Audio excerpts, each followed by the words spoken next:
Merdeka! Bahagia rasanya kita kembali berkumpul, berjumpa dalam persekutuan kali ini. Dan kita berbahagia karena bulan Agustus adalah bulan yang sangat spesial. Kenapa? Karena kita merayakan, kita memperingati kemerdekaan Indonesia yang ke-75. Kita ingin bersyukur untuk tanah air, untuk alam semesta yang sudah Tuhan karuniakan bagi kita. Karena itu saya mengajak kita untuk bersama-sama kita mensyukuri karunia Allah tersebut dengan bersama-sama memuji Tuhan. Betapa kita tidak bersyukur.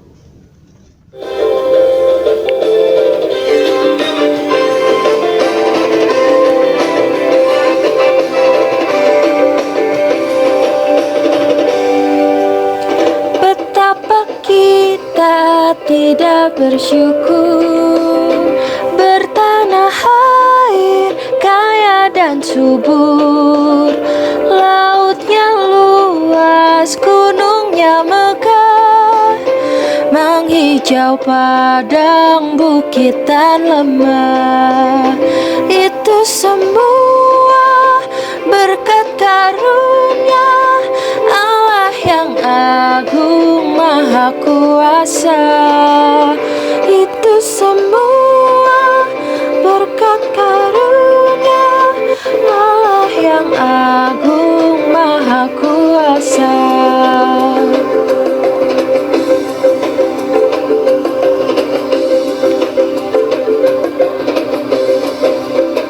Bumi yang hijau, langitnya terang, berpadu dalam warna cemerlang, indah jelita, damai dan teduh, persada kita jaya dan teguh. Itu semua berkat karunia Allah yang agung maha kuasa.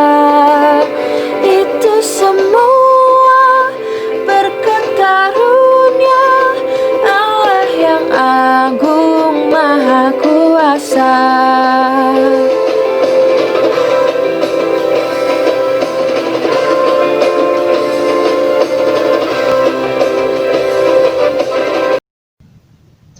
Pertolongan kita datangnya dari Tuhan yang menciptakan langit dan bumi.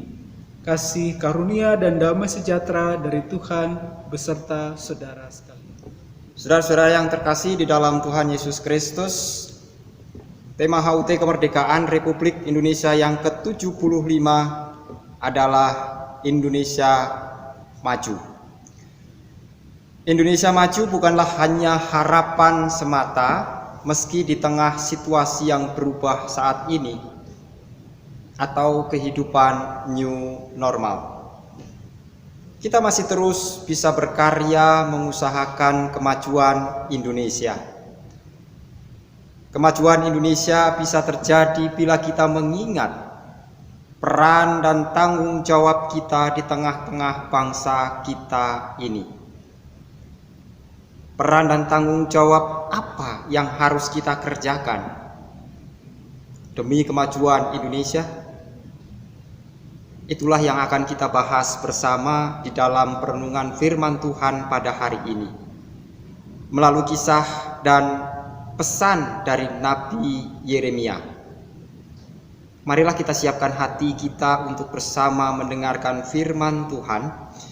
Dan sebelumnya mari kita akan bernyanyi bersama Sungguh Lembut Tuhan Yesus Memanggil.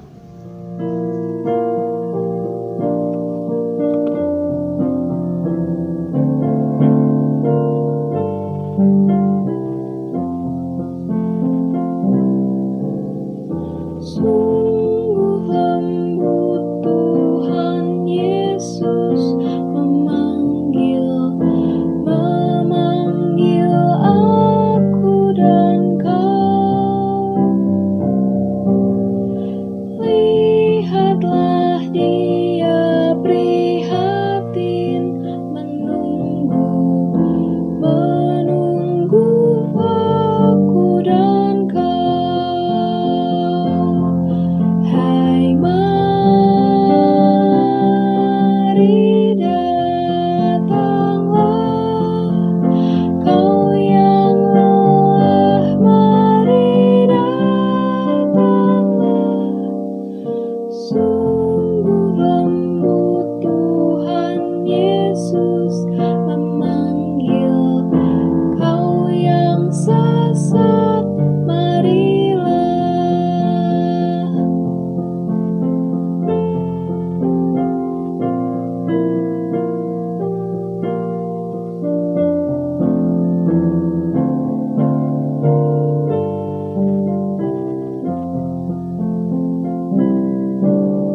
Sebelum kita membaca dan merenungkan firman Tuhan, mari kita berdoa. Kami sungguh bersyukur untuk kebaikan Tuhan sehingga kami hari ini boleh membaca dan merenungkan firman Tuhan. Ada kesempatan kami mendengar suara Tuhan dan biarlah dengan kekuatan Roh Kudus kami mengerti apa yang Tuhan rindukan. Dalam Kristus, amin. Hari ini saya mau menyampaikan 3 hal untuk membuat kita mampu untuk move on. Ada banyak hal yang mungkin mewarnai hari-hari kita pada belakangan kesempatan ini. Maka hari ini saya mau mengajak kita untuk merenungkan firman Tuhan dan menemukan 3 hal itu, dan kita bisa membuat diri kita maju dan negeri ini bisa maju. Mari kita membuka firman Tuhan. Dan hari ini saya mau mengajak saudara-saudara untuk membuka firman Tuhan dari Yeremia pasal yang ke-29 ayatnya yang pertama sampai dengan ayatnya yang ke-7. Mari kita membacanya, saudara. Yeremia 29 ayatnya yang pertama sampai dengan yang ke-7, firman Tuhan berbunyi demikian. Beginilah bunyi surat yang dikirim oleh Nabi Yeremia dari Yerusalem kepada tua-tua di antara orang-orang pembuangan, kepada imam-imam, kepada nabi-nabi, dan kepada seluruh rakyat yang telah diangkut dalam pembuangan oleh Nebukadnezar dari Yerusalem ke Babel. Itu terjadi sesudah Raja Yekhonya beserta ibu suri, pegawai-pegawai istana, pemuka-pemuka Yehuda dan Yerusalem, tukang dan pandai besi telah keluar dari Yerusalem. Surat itu dikirim dengan perantaraan Elasa bin Safan dan Gemaria bin Hilkia yang diutus oleh Sedekia Raja Yehuda ke Babel, kepada Nebukadnezar Raja Babel. Bunyinya, beginilah firman Tuhan semesta alam, Allah Israel, kepada semua orang buangan yang diangkut ke dalam pembuangan dari Yerusalem ke Babel. Dirikanlah rumah untuk kamu diami, buatlah kebun untuk kamu nikmati hasilnya. Ambillah istri untuk memperanakan anak laki-laki dan perempuan. Ambillah istri bagi anakmu laki-laki, dan carikanlah suami bagi anakmu perempuan, supaya mereka melahirkan anak-anak laki-laki dan perempuan, agar di sana kamu bertambah banyak dan jangan berkurang. Usahakanlah kesejahteraan kota kemana kamu aku buang, dan berdoalah untuk kota itu kepada Tuhan, sebab kesejahteraannya adalah kesejahteraanmu. Saudara, ada banyak sekali hal yang mungkin mewarnai hari-hari kita dan membuat kita begitu luar biasa penuh dengan kesumpekan. Malas banget terus-menerus berada di rumah. Aktivitas mungkin belum bisa seperti sedia kala, walaupun mungkin saudara-saudara sudah melakukan aktivitas keluar rumah, tapi sekolah masih dilakukan online. Mungkin saudara sudah beraktivitas bersama dengan teman-teman, tidak seperti waktu PSBB, tetapi masih banyak hal-hal yang membatasi, pakai masker, rajin-rajin cuci tangan, dan lain-lain halnya. Bahkan mungkin dalam hati kita masih begitu takut untuk kedapatan lalu nantinya kita positif COVID misalnya. Ada banyak hal yang mungkin mewarnai hari-hari kita, sehingga kita penuh dengan kegalauan. Mungkin juga ada banyak hal yang terjadi pada kehidupan orang-orang di berbagai tempat serupa dengan kita. Dan hari ini saya mau mengajak kita untuk merenungkan firman Tuhan. Hari ini firman Tuhan menunjukkan situasi yang begitu luar biasa melumpuhkan kehidupan orang-orang umat Tuhan di Israel ini. Kalau kita melihat ayatnya yang pertama, saudara, maka disebutkan di sana bahwa surat ini dikirim oleh Yeremia menuju kepada beberapa orang. Ya, saudara-saudara, kalau kita melihat ayat yang pertama, maka disebutkan di sana bahwa kepada tua-tua, kepada nabi-nabi, kepada para imam-imam yang sudah berangkat atau dibawa sebagai tawanan perang ke Babel, saudara. Sudah melihat ayat yang pertama ini, imam, nabi, para tua-tua, itu adalah orang-orang sentral, orang-orang Israel, orang-orang yang memimpin kebaktian, memimpin tradisi-tradisi keagamaan, dan mereka sudah dibuang semuanya. Dan bukan hanya itu, kita lihat ayat yang kedua, saudara. Kalau kita melihat ayat yang kedua, maka kita menemukan bahwa raja, ibu suri, dan juga pemuka-pemuka, tukang-tukang, semuanya juga sudah dibawa. Saudara, bayangkan, ada situasi di mana mereka sebagai bangsa sudah lumpuh karena orang-orang yang sudah dibuang. Dan Yeremia pada saat itu menuliskan surat, apa yang satu disebutkan, bahwa dia menulis surat dari Yerusalem. Jadi banyak orang sudah ada di pembuangan, tapi dia masih di Yerusalem, dan itu membuat dia penuh dengan kegalauan, penuh dengan keputusasaan mungkin. Situasinya buruk karena dia sebagai orang Israel berada di sebuah tempat yang sudah tidak punya harga diri lagi. Saudara, mungkin hari ini saudara seperti orang-orang Israel. Saudara merasa saudara sudah punya impian untuk menuju ke luar negeri, mungkin saudara mau melanjutkan sekolah di sana, tapi karena COVID, lalu saudara terurungkan niat itu karena tidak bisa ke sana. Mungkin ada banyak cita-cita untuk ke sekolah yang lebih hebat daripada sekolah saudara saat ini, tapi saudara tidak bisa mewujudkan itu karena ayah, ibu, atau keluarga saudara mengalami PHK atau bisnisnya ambruk dan saudara tidak cukup kemampuan untuk terbiayai oleh keluarga di tempat itu. Mungkin saudara punya impian sekolah di tempat yang luar biasa yang saudara impikan, tapi hari ini saudara berada dalam situasi yang tidak seperti impian saudara. Mungkin juga di antara kalian-kalian nih, anak-anak siswa, saudara, mungkin saudara sedang dalam situasi yang cukup menyedihkan karena saudara baru saja putus cinta dan saudara nggak bisa move on. Situasinya terpuruk, situasinya merasa tidak berdaya, tidak punya harga diri. Saudara, itu yang juga dirasakan oleh umat Israel. Ngomong-ngomong soal Agustus, saudara, bangsa ini selalu memperingati bulan Agustus ini sebagai hari-hari kemerdekaan. Kita pernah dalam situasi yang nggak punya harga diri. Ketika semua orang harus menderita kebebasan yang terenggut menjadi orang-orang yang nggak punya harga diri di tanahnya sendiri, saudara.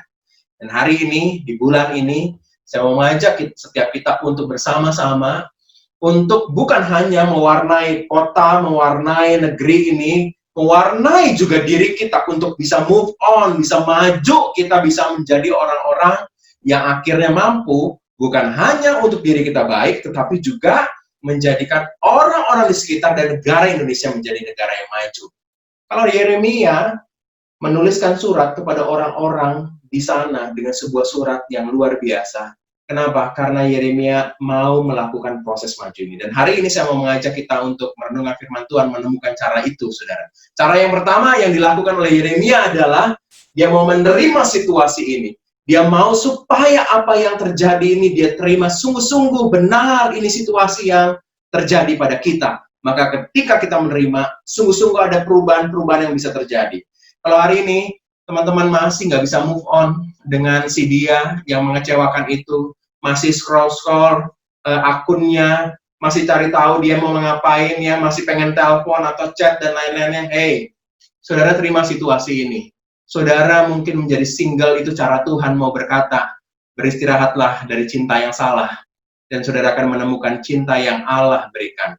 Saudara, kita harus beranjak, kita harus terima situasi ini.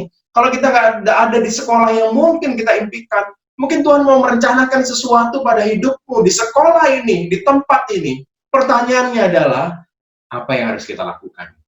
Mari kita melihat ayat yang selanjutnya, saudara. Pada ayat yang selanjutnya disebutkan tulisan dari Nabi Yeremia ini, isi suratnya, saudara. Dituliskan, dirikanlah rumah.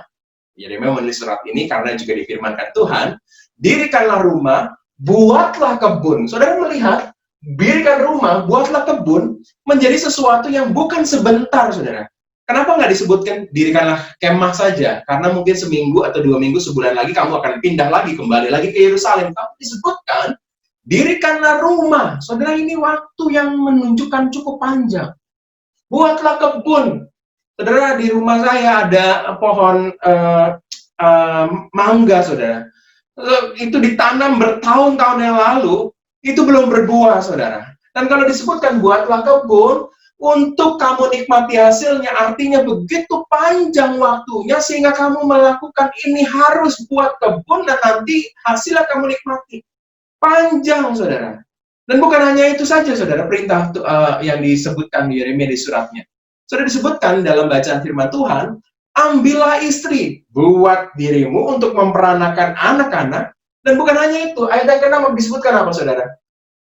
Ambillah juga istri bagi anak-anakmu. Artinya bukan hanya kita lalu punya keturunan, tapi juga keturunan kita itu lalu memperanakan juga. Panjang, saudara. Saudara, ini menjadi realita pada orang-orang Yahudi pada saat itu, orang-orang Israel, saudara.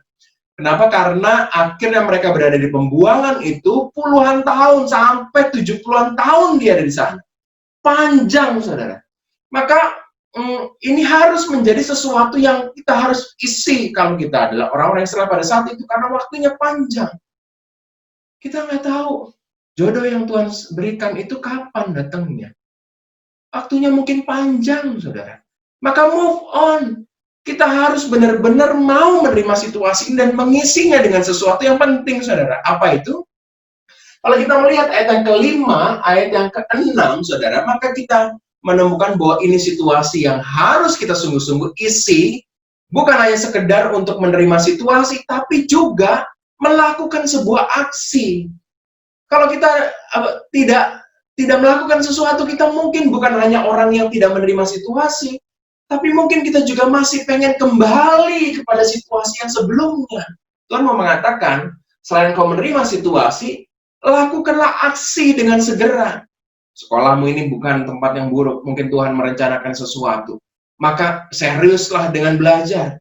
Benar-benarlah sungguh-sungguh dengan banyak sekali hal-hal yang mungkin saudara sudah ditempatkan Tuhan di situ, dan ada banyak rencana-rencana Tuhan yang luar biasa. Kita dalam situasi pandemi masih sekolah online mungkin, saudara, karena Tuhan mau membentuk kita menjadi pribadi yang baik, menjadi pribadi yang berubah. Ada sesuatu yang kita harus lakukan sebagai aksi kita. Jadi terima situasi, aksi segera untuk lakukan sesuatu. Lanjut lagi ya. Firman Tuhan disebutkan ayat yang ke-7, bagian yang terakhir bacaan kita, disebut, usahakanlah kesejahteraan kota. Usahakanlah, kata usahakanlah artinya aktif bekerja. Bukan hanya kita terima situasi, tapi juga kita melakukan aksi dan terus berjuang, nggak menyerah. Saudara, ketika Tuhan mengatakan usahakanlah kesejahteraan kota di tempat di mana mereka berada, Babel itu bukan kota mereka. Mereka bisa mengatakan, Tuhan, aku mau membangun Yerusalem, kotaku. Tapi Tuhan mengatakan, usahakanlah kesejahteraan kota kemana aku buang. Saudara, artinya Tuhan mau kita supaya melakukan di mana kita berada saat ini. Di sekolah ini, di kota ini, di tempat di mana Tuhan menempatkan kita untuk melakukan sesuatu. Kita harus melakukan, mengusahakannya. Saudara, maka hal yang ketiga yang kita harus lakukan, selain kita menerima, punya aksi, tetapi juga jangan menyerah. Jangan menyerah dengan keterbatasan kita, nggak tahu nih bagaimana melakukan aktivitas online ini. Guru-guru jangan menyerah untuk bisa membuat kelas ini menjadi menarik. Kita jangan menyerah untuk bisa terus menggali ilmu dalam semua keterbatasan online ini. Tapi kita bisa maju. Kenapa? Karena kita mau terus-menerus menerima situasi, kita mau beraksi segera dan jangan menyerah. Saudara, ada sebuah quote yang menurut saya baik sekali ya. The best way to predict your future is to create it. Artinya apa? Ketika kita disuruh untuk melakukannya, menciptakannya, itu hari ini.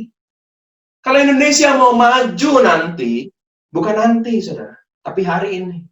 Bukan nanti ketika aku sudah gede, ketika beberapa tahun lagi aku kuliah, lalu kerja, aku akan melakukan peranku. Tidak, hari ini. Peranmu sebagai siswa, belajar mempersiapkan diri, dan itu adalah peranmu akan masa depan negeri ini, masa depan kita. Guru-guru, saya, setiap kita diajak untuk ambil peran di dalamnya. Dan kalau kita akhirnya berhasil untuk membangun Indonesia maju, semua untuk kemuliaan Tuhan. Saudara, kita telah belajar 3 hal, dan plus yang satu adalah sebuah dasar utama kita melakukan segala sesuatu. Menerima situasi, ambil aksi segera, jangan menyerah, dan juga semua kita lakukan untuk kemuliaan Tuhan. Dan kalau kita sungguh-sungguh melakukan ini dengan benar, maka kita bisa membuat Indonesia ini benar-benar maju. Agustus bukan hanya sebuah peringatan untuk kita melakukan peran kita bagi negeri ini, tapi juga diri kita.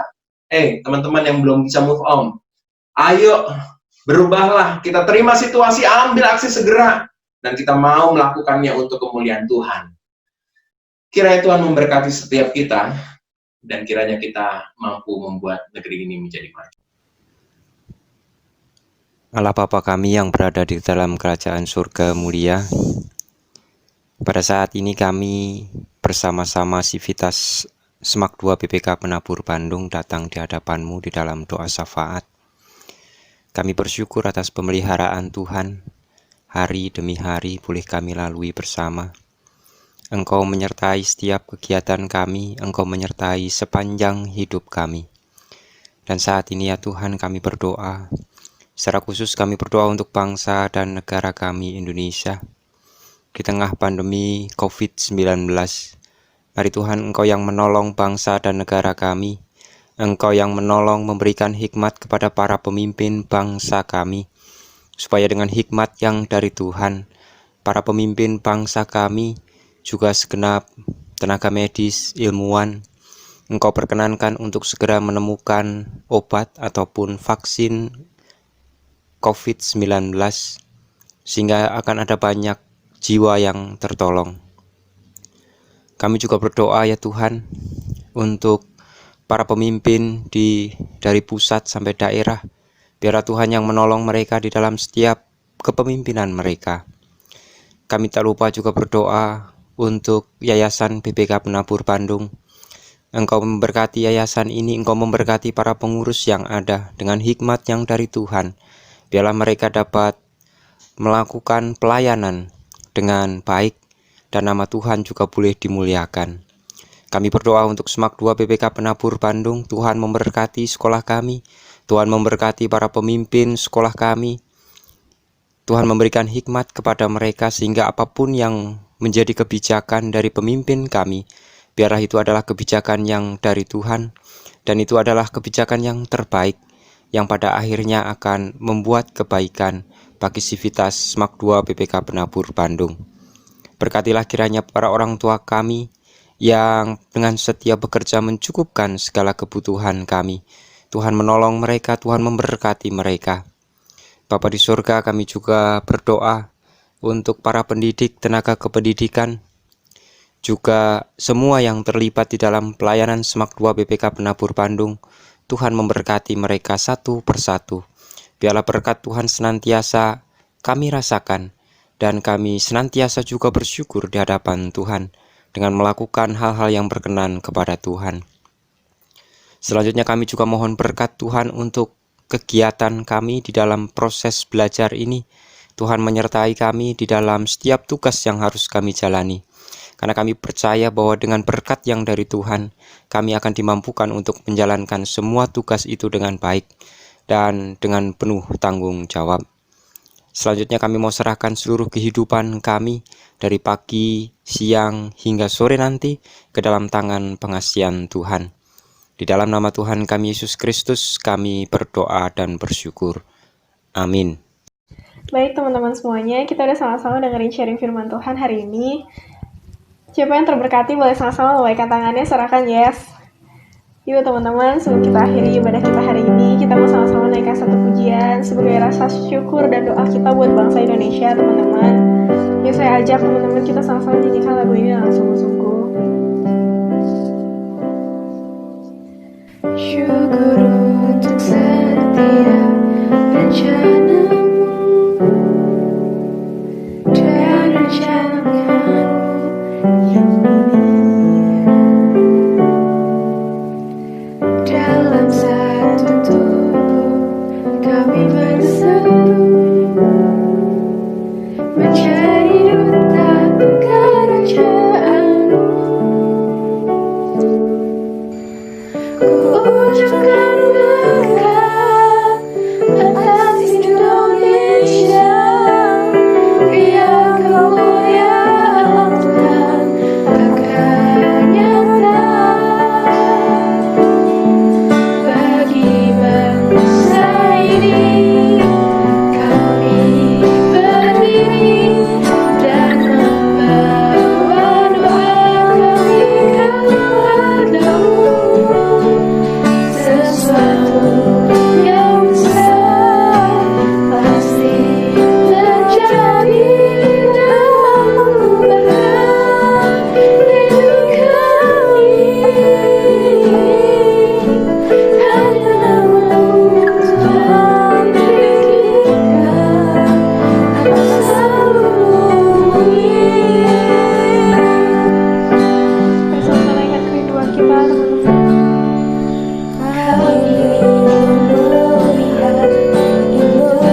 Kiranya Allah Sang Pemilik kehidupan senantiasa memberkatimu dan memampukanmu untuk terus setia mengerjakan peran serta tanggung jawab di tengah-tengah kehidupan ini.